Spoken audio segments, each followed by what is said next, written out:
Alright, hello everyone. Welcome. This is Mibu Jinjuro, and welcome to my Let's Play slash walkthrough for Sekiro Shadow Die Twice NG Plus. But even though I'm doing NG Plus, you can still watch this to help you to play new game, right? The first time you play through, it will still able to help you because the bosses, item locations, etc. are all the same. Only difference being I can no longer get healing gold seed and prayer bead. But if you follow this guide, you should get majority of them anyway. And if you're by chance missing one or two of them, you can just quickly Google or YouTube the missing ones. And for this walkthrough, I'm gonna try to use minimum amount of cheese and definitely no glitch. Right, so glitch are basically any exploit in the game that makes the game unfair or too easy. Cheese for me are stuff like shinobi prosthetics. I'm gonna try to use as little of them as possible. Speaking of which, you start off with the shinobi shuriken, right? Which isn't very useful. You just sort of either shoot one shuriken, you load up, shoot 3 shuriken. It's good at killing dogs and other animals. It's okay for dealing with trash mobs, but you know, trash mobs can just kill them with your katana. It does very little to mini boss and real boss, which is why it's actually pretty pointless. Later on, as we come across more, I have all my shinobi prosthetics unlocked, as you can see here. But as we come up to the location that if you're playing new game, you know, the location that you would get these new shinobi prosthetics, and I'll briefly talk about them, whether they're useful or not, what they're useful for, etc, etc. Alright, let's start off by... Last episode we covered through the basic fundamentals and the tutorial boss, plus a mini boss. Now we're gonna work our way towards the Chained Ogre.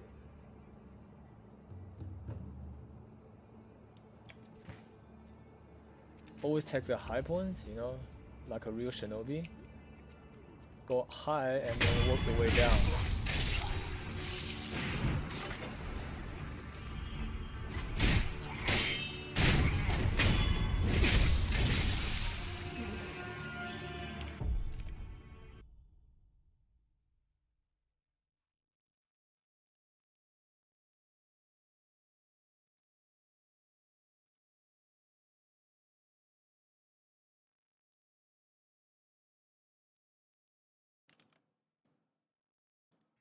Way to but got a lot of verticality which is ancient Japan. So the important thing about coin purse is upon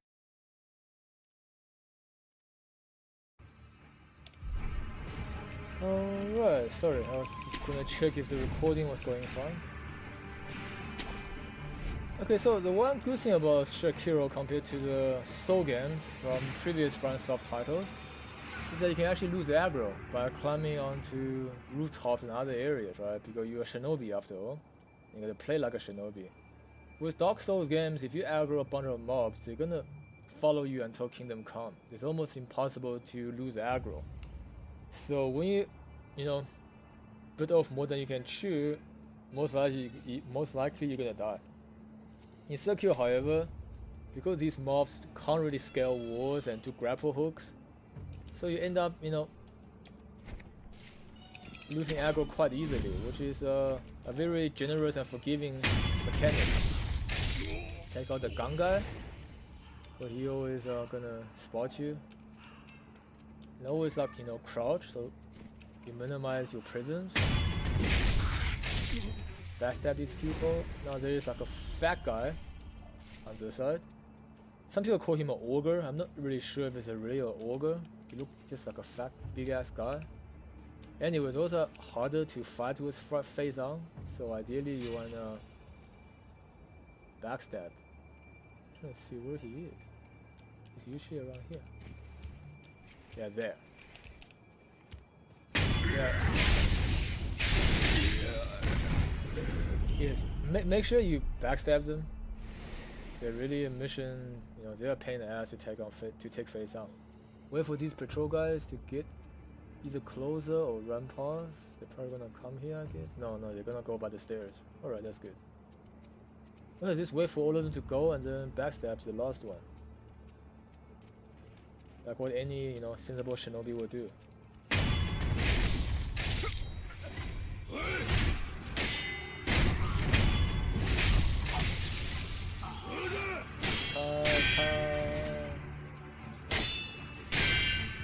Oh, come on. Stop running away, you chicken.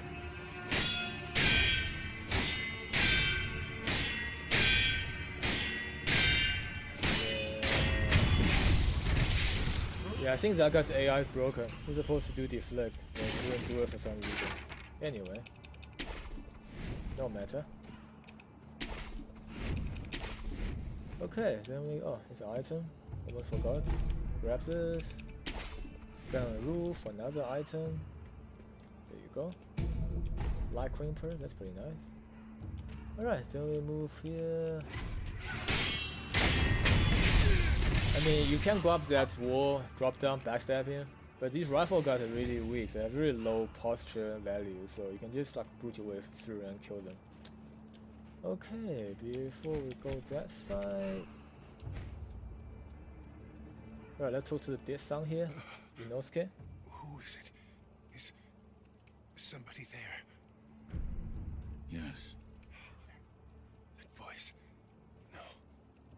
Could it be? Sir, my name is Inosuke Nogami, a vassal of the Hirata family. Or at least I was. I ask a favor. Might you look in on the old lady in that house? She's my mother, but her mind is failing. She cannot tell one from another. Alright. Oh, my son. Have you seen the young master? Young master referred to Lord Kuro. What? Nothing to say? Does your stomach hurt or something? You always had a weak stomach. Well, anyway, take this bell. It's a charm I made with the young master in mind. Please, offer it to Buddha for his sake. Hello? There you go.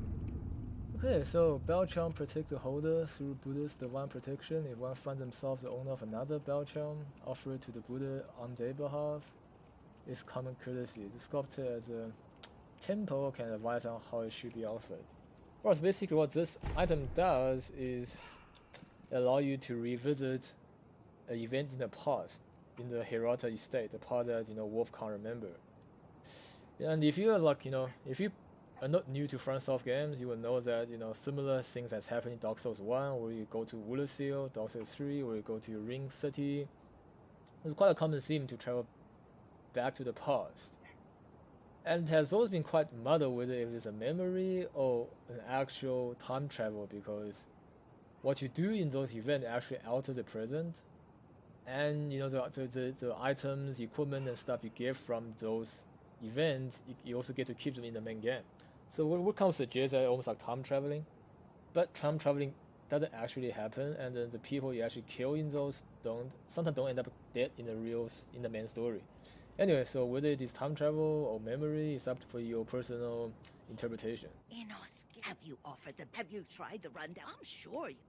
Yeah, so you just want to make sure you do that, so don't miss part of the story. Alright, come in here, get some Quimpers. Quimpers are really useful, like I've explained already, because it lets you keep your money instead of losing it if you die. Just want to see if there's anything on the roof. I don't remember so, but yeah, nothing. Okay, let's move on. Okay, you can either go here like the normal human way, or you can be a shinobi and go up, right? So whenever you don't know where to go, always see if there's an option to go up. But remember, you're a shinobi, right? Always ask yourself what a shinobi would do, and then you'll be fine. So over here, this is a cannon guy. Long range AoE damage, very annoying. Always make sure you kill him first. Black gunpowder, something you use to upgrade your prosthetic shinobi to later on. And these guys, you don't have to kill them, you can just carry on. But I'm gonna kill them because, extra experience.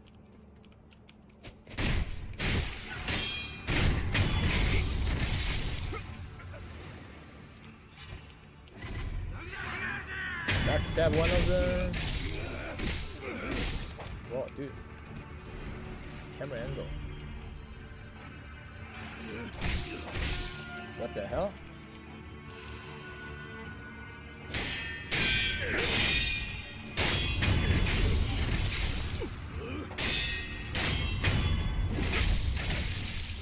So yeah, as you can see, if you can parry them, the fight should get quite easy. I wonder if I can jump there. Let's try. Yeah, you can. Nice. There's some secret, well, extra items here you can get. So these items is a consumable that temporarily boosts your item drop rate, right? So if you're farming for some material later on in the game, you pop these to up the chances. Iron scrap, another material. Yeah, big ass giant snake's shaded skin. Kinda creepy. Alright, now that we got this item, let's get back. Alright, so put in perspective, that's where we killed a bunch of guys. There's another item here. Pellets are like, you know, healing stuff that don't recharge. Okay, next. Right, this area. Kill the cock.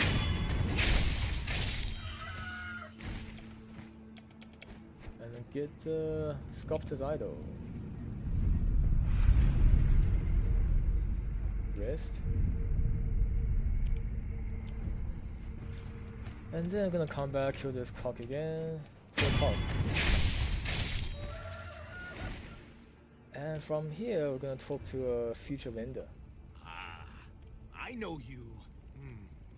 Yeah. You're that good Sir Shinobi, sir.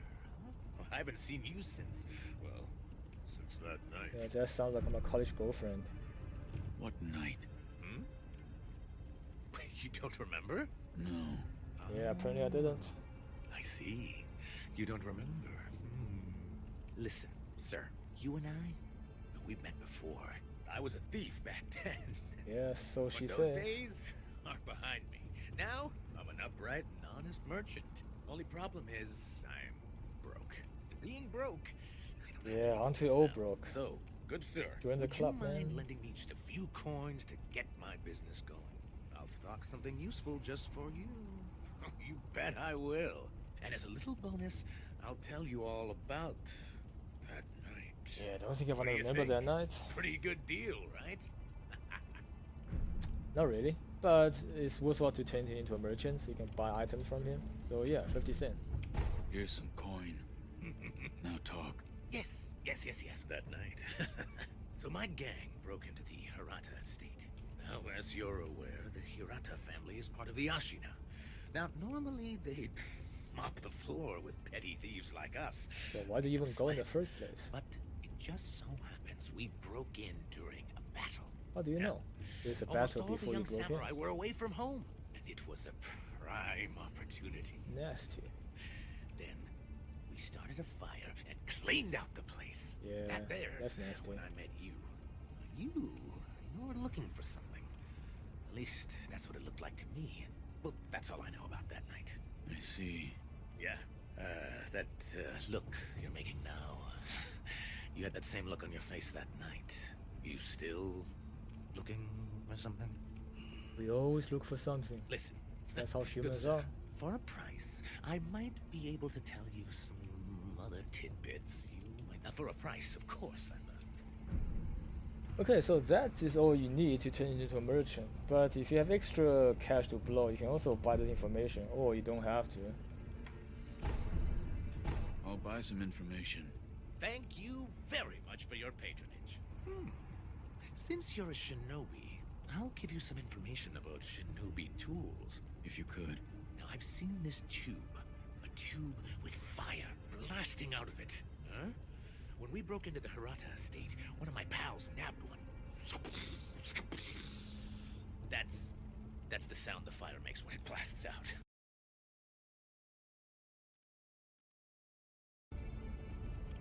Okay, so basically, it's an item that tells you where to find the flame vent, one of the shinobi tools that spits fire.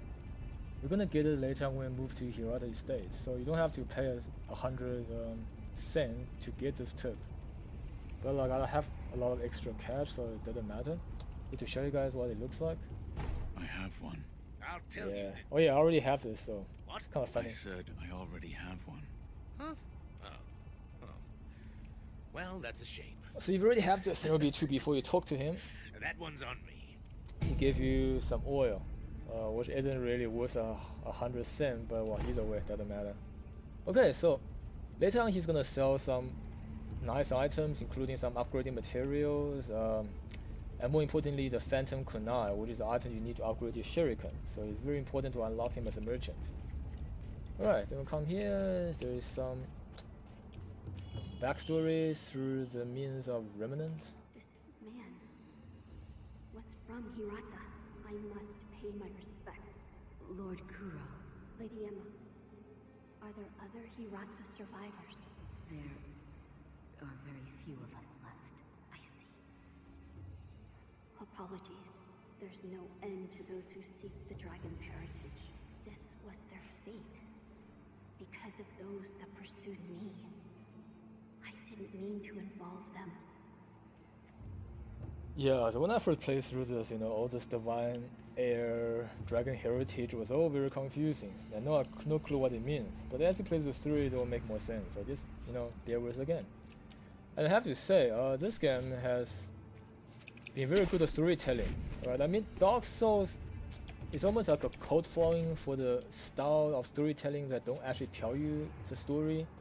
And I do enjoy the whole thing where you have to read item descriptions, bit and pieces put together to actually get a clue on what's going on. But it is nice, right? It's a refreshing change. However, Sekiro is also very nice on the other side of the spectrum, where there's a lot of dialogue and storytelling device that make you more immersed into the universe and story, right? It's more role-playing. I mean, Dark Souls is not really role-playing, it's just like a chosen undead. No personality, no identity, you just who you are. In this game, you actually play a shinobi, Okami or wolf, whatever you're gonna call him.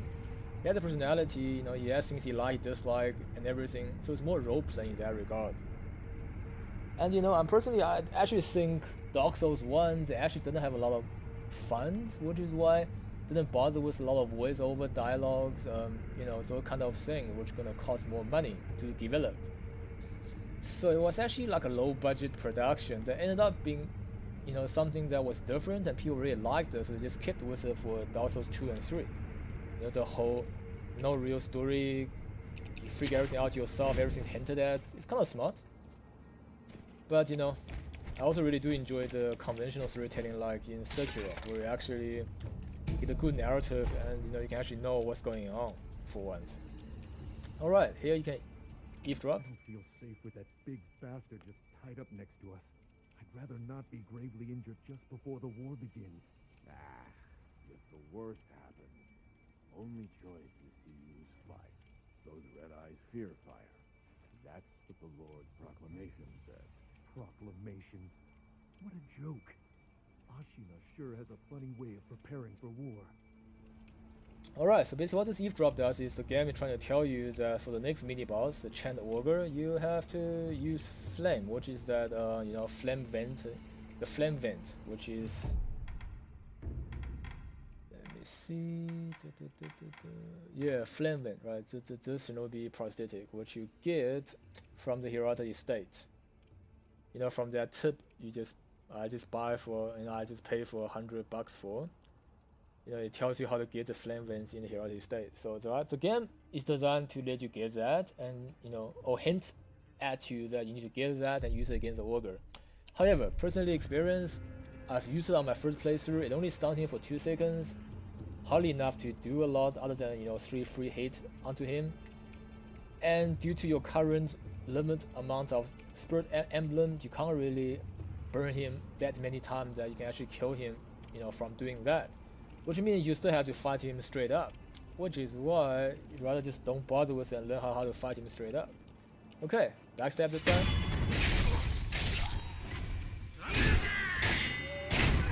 Overpower this guy. And there you can see the ogre right in the distance. But before you fight him, there's gonna be a spear guy. So if the ogre aggro, the spear guy will aggro as well. So I'm gonna run past the ogre. Hello ogre. Nice to meet ya. Come up here and kill the spear guy.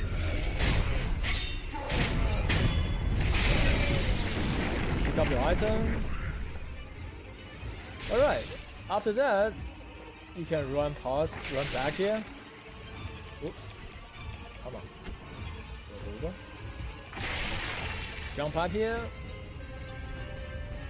and hide over here. And you see the music die down, which means you're losing aggro. In which case the ogre is actually lost aggro on you. From here you can go behind him and do a backstab for easy victory. But I'm gonna do that. I'm gonna fight him like a man. Yeah, that grab, don't let it hit you.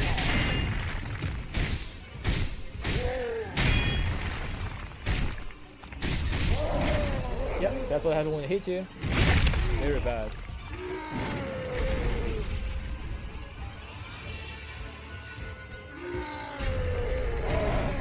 Whoa, damn. Yeah, let's fight him in a bigger area. Don't go there, you might fall low. Wow, dude, I dodged that. Okay, these are the two ways he can kill you. One was grab you, throw you like a WWE guy. Or he will tackle you like a MMA fighter. Loyal wolf, take my blood and live again. Okay, so this part of the game introduces that you can, also die twice, like all the other mobs. Or the other mini-boss and bosses. Alright, so resurrect. Take a drink. Yeah, so watch out for those two hits. Ah, damn it. God damn it.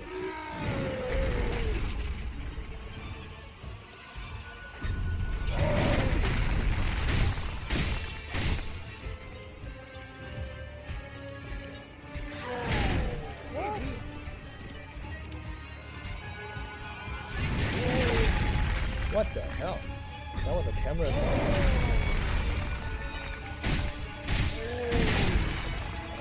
Okay. That's not how you should do this.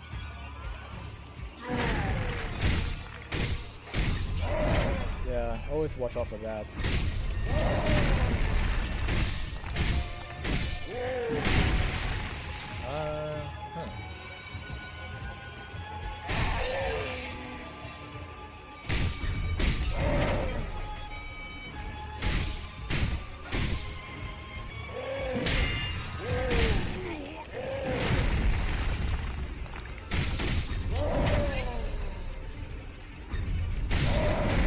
Whoa, that was close.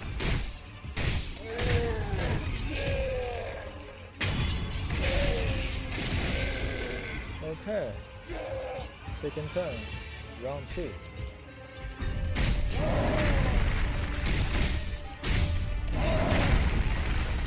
Yeah.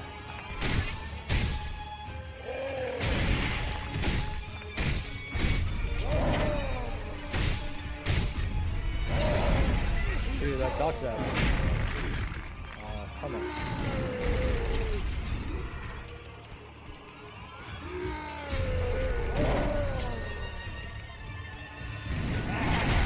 What?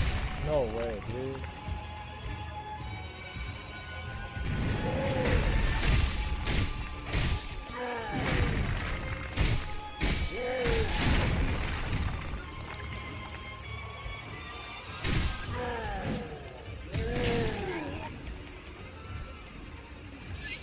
Okay, this is getting interesting.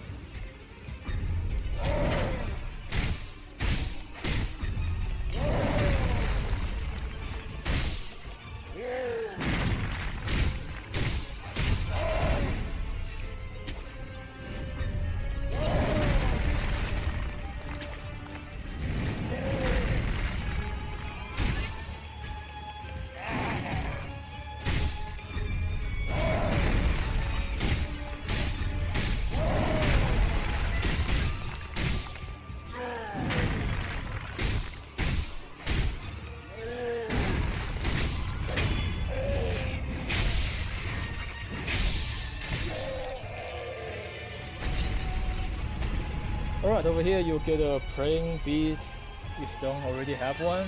If you haven't already, you get a heavy coin purse in New Game Plus.